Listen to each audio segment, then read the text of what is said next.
ఒక అందమైన రాజభవనం నుండి ఒక మెరిసే ముత్యాల హారాన్ని తీసుకువస్తున్న ఒక పావురంతో ఈ కథ మొదలవుతుంది. కపాల పర్వతం మీద ఉండేటువంటి ఒక దుష్ట కపాలి అనే మాంత్రికుడు నిండు పౌర్ణమి రోజు జన్మించిన ఒక్క యువరాణిని భైరవీమాతకు బలి ఇస్తే అతను అత్యంత శక్తివంతుడవుతాడనే ఉద్దేశంతో అతని దగ్గర ఉన్న మాయా గబ్బిలాన్ని ఆ యువరాణిని తీసుకురావడానికి పంపిస్తాడు. ఓ నా మాయా గబ్బిలమా, నిండు పౌర్ణమి రోజు జన్మించిన ఆ యువరాణి ఎక్కడ ఉందో తెలుసుకొని తీసుకురా అని ఆ మాయా గబ్బిలాన్ని ఆ యువరాణిని వెతకడం కోసం పంపిస్తాడు. ఆ మాయా గబ్బిలం కపాల పర్వతాన్ని దాటుకుని వెళుతుంది.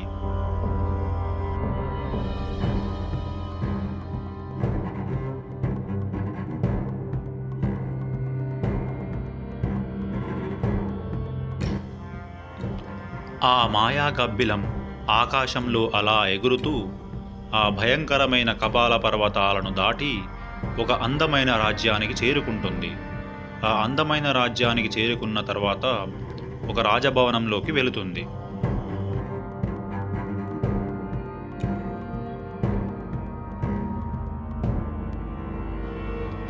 ఆ మాయా గబ్బిలం తన నోటి ద్వారా సొమ్మసిల్లి పడిపోయేలా చేసే ఒక రకమైన పొగని యువరాణి నిద్రిస్తున్నటువంటి గదిలోకి పంపిస్తుంది.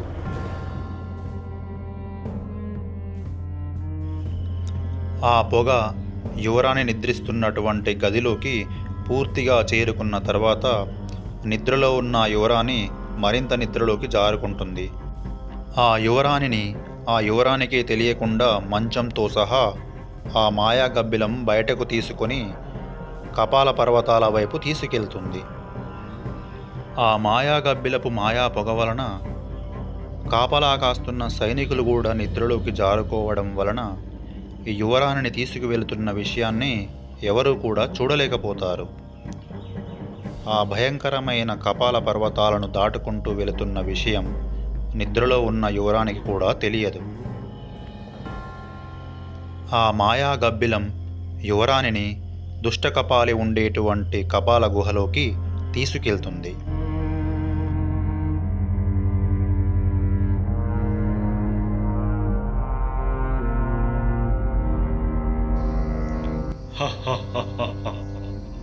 ఓ నా మాయా గబ్బిలమా, నువ్వు చేసిన ఈ సహాయానికి నేను చాలా సంతోషిస్తున్నాను.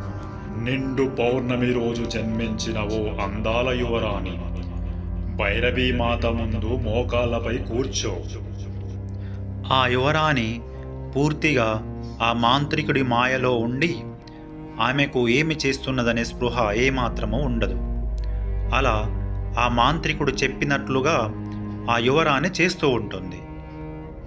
ఓ జగదేక సుందరి, లేచి నిలబడి నీ అందమైన చేతులతో భైరవీమాతకు హారతినివ్వు. అలా ఆ మాంత్రికుడు చెప్పగానే యువరాణి ఆ భైరవీమాతకు తన చేతులతో హారతినిస్తుంది.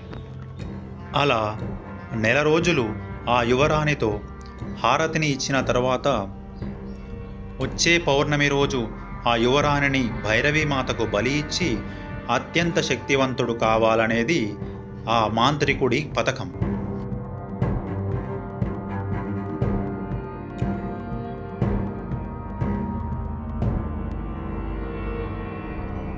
మరొకవైపు రాజభవనంలో యువరాణి రాత్రికి రాత్రి మాయమవడంతో మహారాజు మహారాణి ఇద్దరూ దుఃఖంలో ఉంటారు. సేనాధిపతి, మీరందరూ ఏం చేస్తున్నారు? ఇంతమంది సైనికులు రక్షణగా ఉండగా కూడా నా కూతురు ఎలా మాయమైంది? చెప్పండి, ఏం చేస్తున్నారు మీరంతా?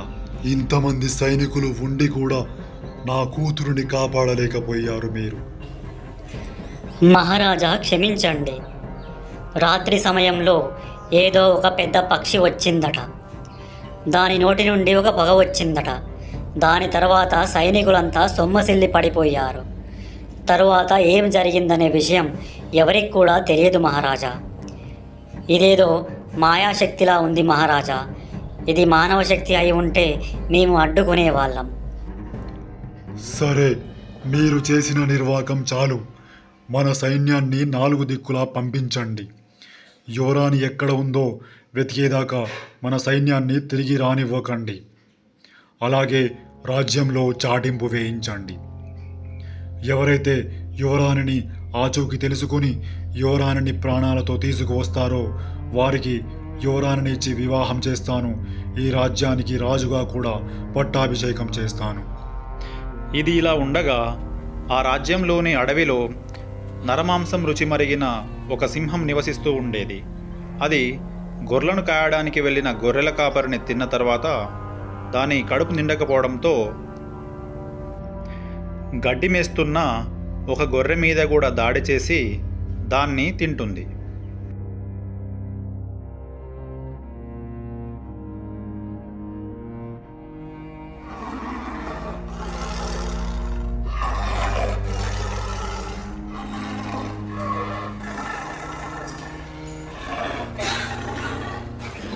గొర్రెను కడుపు నిండా ఆరగించిన తర్వాత సింహం అక్కడ నుండి వెళ్ళిపోతుంది.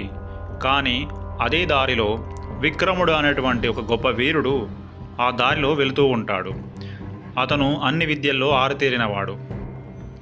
అతను ఒక్కడే కాలినడకన నడుచుకుంటూ వెళుతూ ఉంటాడు.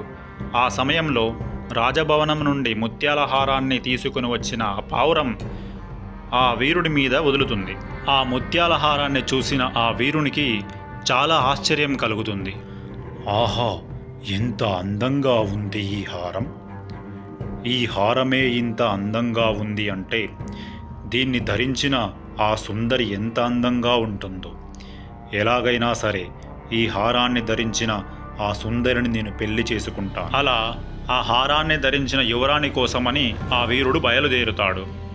మరొక వైపు యువరాణి జాడ కోసం వెళ్ళిన సైనికులు యువరాణి కపాల పర్వతం వైపుగా వెళ్ళిందని తెలుసుకుని అటువైపుగా వెళతారు. అప్పుడు ఆ మాయాగబ్బిలం వచ్చి ఆ సైనికులను చంపేస్తుంది.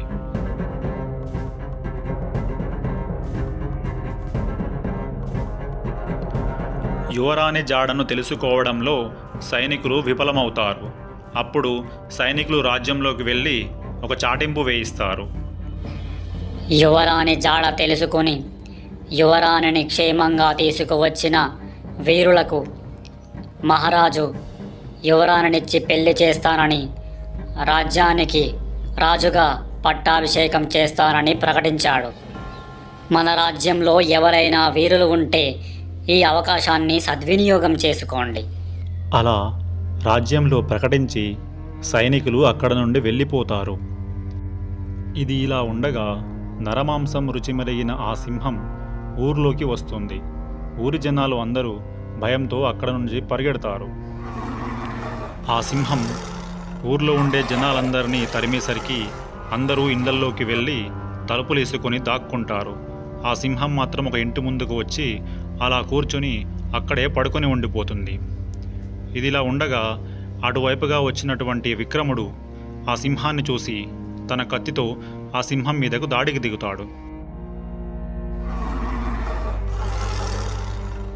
అలా ఆ విక్రముడు సింహంతో పోరాడి దాన్ని చంపేస్తాడు. అది చూసిన జనం ఆశ్చర్యపోతారు. ఈ అందమైన ముత్యాలహారం ఎవరిదో ఎవరైనా కాస్త చెప్పగలరా? ఈ ముత్యాలహారాన్ని ధరించిన యువతి కోసం నేను వెతకని ఊరు లేదు. దయచేసి మీకు తెలిస్తే చెప్పండి. ఏ అందమైన ముత్యాలహారం ఎవరిదో కాదు, మా రాజ్యపు యువరాణిది. ఆమెను ఎవడో మాంత్రికుడు ఎత్తుకెళ్ళాడంట. నువ్వు సింహాన్ని చంపిన గొప్ప వీరుడివి. నువ్వు ఆ మాంత్రికుడిని చంపి యువరాణిని తీసుకువస్తే మహారాజు నీకు పట్టాభిషేకంతో పాటుగా యువరాణిని ఇచ్చి పెళ్లి చేస్తాడు. అది విన్న విక్రముడు మహారాజును కలవడానికి అంతఃపురానికి వెళతాడు. అప్పుడు మహారాజు విక్రముడితో ఇలా చెబుతాడు. సింహాన్ని చంపిన ఆ వీరుడు నువ్వేనా? ఆ మాంత్రికుడు నా కూతురుని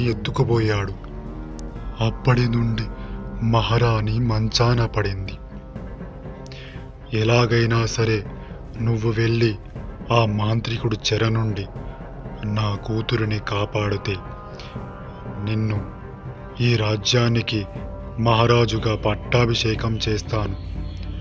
నా కూతురిని ఇచ్చి కూడా నీకు వివాహం చేస్తాను. ఎలాగైనా నా కూతురిని ఆ మాంత్రికుడి చెర నుంచి విడిపించు.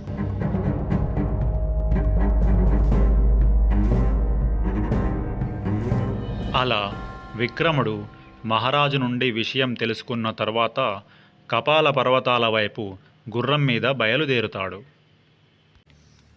అప్పటికే ఆ మాంత్రికుడు యువరాణిని తీసుకెళ్ళి 1 రోజులు గడిచిపోతుంది. యువరాణిని బలి ఇవ్వాలనుకున్న రోజు పౌర్ణమి రోజు రానే వస్తుంది.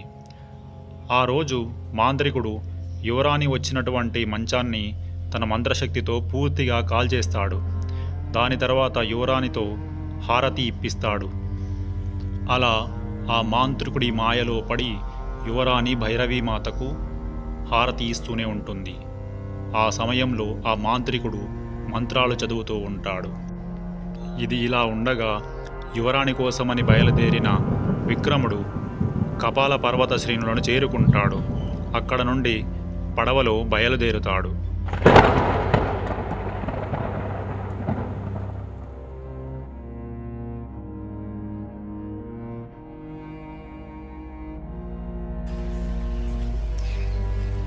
ఇంతటి అందమైన సుందరి భూలోకంలో ఉండడమేమిటి?